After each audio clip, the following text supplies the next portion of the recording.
नवग्रह कहाँ कहाँ स्थिति है उनकी, उनकी कितनी उनकी गति है, उस सब का भी वर्णन किया गया है।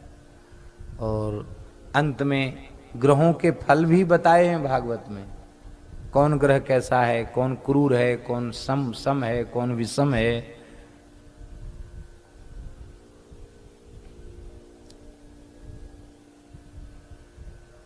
यदि तू भगवत शरणागत है तो का करी है नवग्रह रंक। जो कृष्ण चरण मन अर्पित तो कहा करी है नवग्रह रंक। श्री महाप्रभु जी का वाक्य है। नवग्रह रंक क्या करेंगे? एक ऐसा व्यक्ति था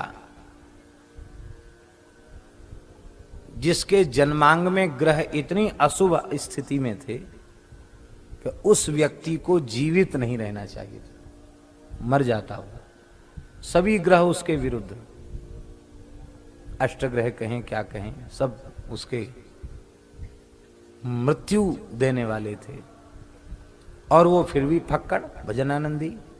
एक ज्योतिष के पंडित मिल गए, बोले तुम तो बचोगे नहीं, तुम तो मर ही जाओगे। बोले कब मर जाएंगे बता दो, थोड़ा भजन और बढ़ा देंगे। बताया ये समय है, इस समय तक तुम बचोगे नहीं।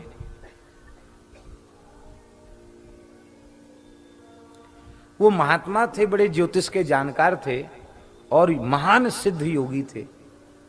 उन्होंने बताया था कि तू मर जाएगा। और उसके बाद महाराज प्रयाग में कुंभ आया तो वो व्यक्ति फिर मिला, खूब प्रेम से माला जप रहा था। तो उन्होंने कहा तुम वही आदमी हो? बोले हाँ वही है। मरे नहीं?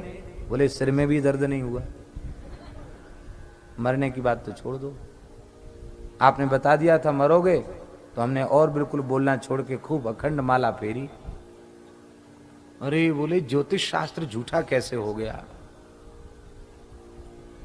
तब उन्होंने समाधि लगाई और नवग्रहों से संपर्क स्थापित किया। भाई तुम भूल भाल कैसे गए? तुमने ज्योतिष झूठा कैसे कर दिया? तो सबसे पहले उन्होंने ग्रहाधिराज सूर्य से कहा तुम्हारी स्थिति तो इसके जन्मांग में ठीक नहीं है,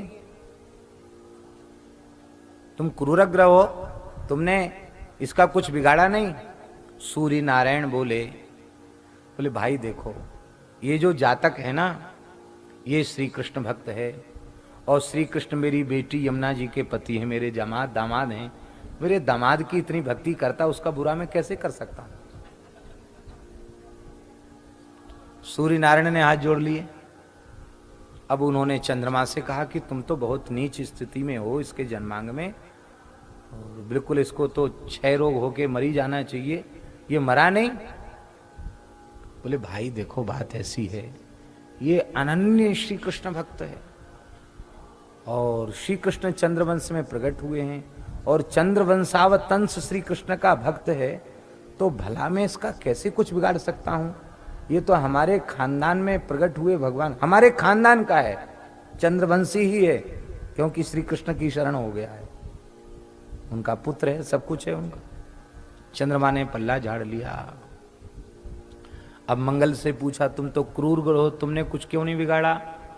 मंगल बोला भाई देखो, हमारे तो बहुत संबंध हैं। रामावतार में हम राम जी के साले हैं, रामावतार में हम राम जी के साले हैं, क्योंकि भूमि के पुत्र हैं। और कृष्णावतार में भी भूदेवी का अवतार है सत्यभामा, और मैं भूदेवी का पुत्र हूं। तो राम जी का भी साला और कृष्ण जी का भी साला। तो चाहे राम भक्त हो चाहे कृष्ण भक्त हो, तो भाई क्यों, हमारा तो वो भांजा लगता है।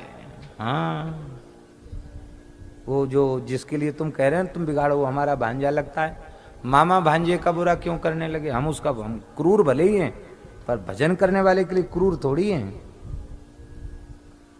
बुद्ध से कहा, बुद्ध बोले हम तो किसी का ज्यादा बिगाड़ते नहीं, हम तो सौमित्र हैं।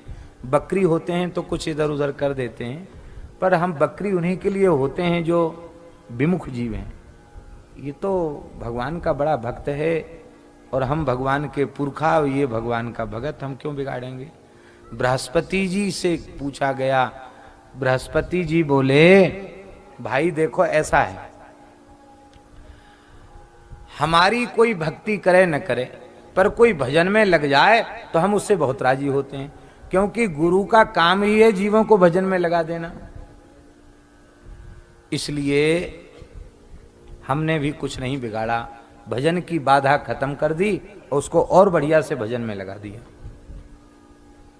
बृहस्पति, अब आए शुक्र, बोले आप दैत्य गुरु हो, आपको तो कुछ बिगाड़ना चाहिए था, आप भी शुभ स्थिति में नहीं है। तो शुक्र ने कहा कि भाई देखो ऐसा है, हमारा भक्त, हमारा जजमान बलि बड़ा भगत था, उसको हमने दान देने से मना किया। झारी से जल छोड़ रहा था, उसको भी हम झारी का छिद्र हमने रोक लिया। तो भगवान वामन ने एक कुसा डाल के एक आंख हमारी गायब कर दी। हमें दूसरी आंख गंवाना नहीं है किसी भक्त से झगड़ा करके, एक से काम तो चल रहा है। शुक्राचार्य जी ने भी कह दिया। अब आए शनि।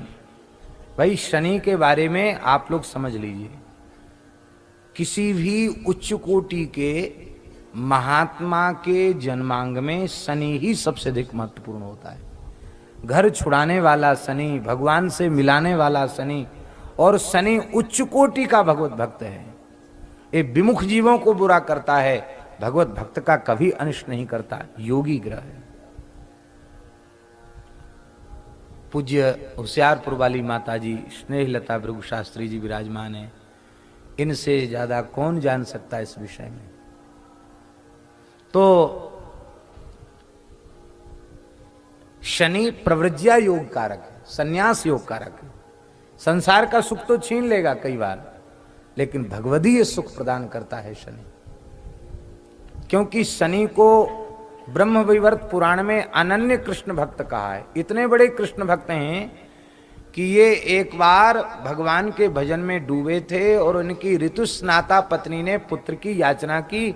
आपने देखा नहीं, सुना नहीं, पत्नी ने शाप दे दिया, तुम मेरी जैसी पतिव्रता की ओर नहीं देखते, जिसकी ओर देखोगे उसका बुरा हो जाएगा। बोले बहुत अच्छा कि हम देखेंगे ही नहीं, अपने पैरों की तरफ देखते रहेंगे, भजन करेंगे। बड़े भजन आनंदी हैं, बाल ब्रह्मचारी, ऊर्ध्व रेता ब्रह्मचारी हैं, महान योगी हैं। ये बोले हम बुरा तो करते हैं, पर जो भजन नहीं करते उनका बुरा करते हैं, जो भजन करते हैं उनका बुरा नहीं करते। समय तो हो रहा है पर कह देते हैं। एक बहुत अच्छे ज्ञान गुदरी में श्री रामानुज संप्रदाय के एक बहुत अच्छे वयोवृद्ध महापुरुष थे, ज्योतिष के बड़े मर्मज्ञ थे, संस्कृत बहुत अच्छी बोलते थे, बड़े विद्वान थे।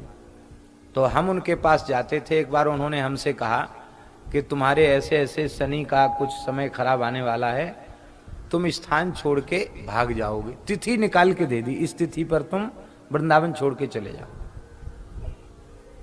हमने महाराज जी से पूछा क्या करें? बोले उन्होंने क्या कहा? उन्होंने कहा कि उस मंत्र का जप करो।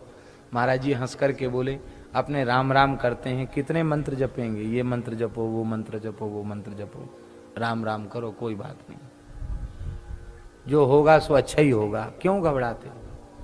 और महाराज ऐसे वो ज्योतिष के पंडित, जो उन्होंने तिथि बताई थी, ठीक उसी तिथि को हम छोड़ के चल दिए। इतना तीव्र वैराग्य आया कि बस अब ये स्थान के चक्कर में नहीं फंसना है, यमुना जी के किनारे किनारे चलेंगे, खूब भजन करेंगे, भिक्षा भी किसी से नहीं मांगेंगे, अपने आप आ जाएगा तो पाएंगे, नहीं तो जल पी लेंगे यमुना जी। और अब भजन ही करेंगे, दूसरा काम करना ही नहीं, पैदल, और बिल्कुल एक पैसा नहीं, दूसरा कपड़ा नहीं, दूसरी लंगोटी नहीं, और चल दिए यमुना जी के किनारे किनारे। खैर उद्देश्य तो सफल नहीं हुआ। एक सज्जन मिल गए, उनके आग्रह से दिल्ली चले गए और उन्होंने कहा कहाँ जाओगे? हमने कहा हमको बनारस भेज दो, यहाँ के लोग विश्वनाथ जी के यहाँ कम जाते हैं, बनारस कम जाते हैं, तो कोई पकड़ेगा नहीं, कोई जाएगा नहीं, कुछ दिन वहां रह लेंगे, बाद में फिर आ जाएंगे ब्रिज में। तो वहां तो नहीं गए, अमरनाथ चले गए। अमरनाथ जी का दर्शन हुआ और खूब सत्संग हुआ। वहां जब तक रहे रोज कथा, और रास्ते में भी कथा और वहां भी कथा, और खूब बढ़िया से 100-150 लोग साथ में थे। अमरनाथ यात्रा करके आए, लौट के आए, समय तो पूरा निकल गया, पर खूब भजन हुआ, सत्संग हुआ और बाबा अमरनाथ जी का दर्शन हो गया। हमने उन स्वामी जी को बताया तो वो हंसने लगे, बोले भाई देखो ये तो जो ऊट पटांग लोग होते हैं उनके ऊपर आता है तो ऐसी जगह ले जाएगा, बुद्धि बिगाड़ेगा, बुरा करेगा। अब साधु छोड़ के जाएगा तो कहाँ जाएगा? अयोध्या का साधु वृंदावन भाग के आएगा, वृंदावन का साधु अयोध्या चला जाएगा, कहाँ जाएगा?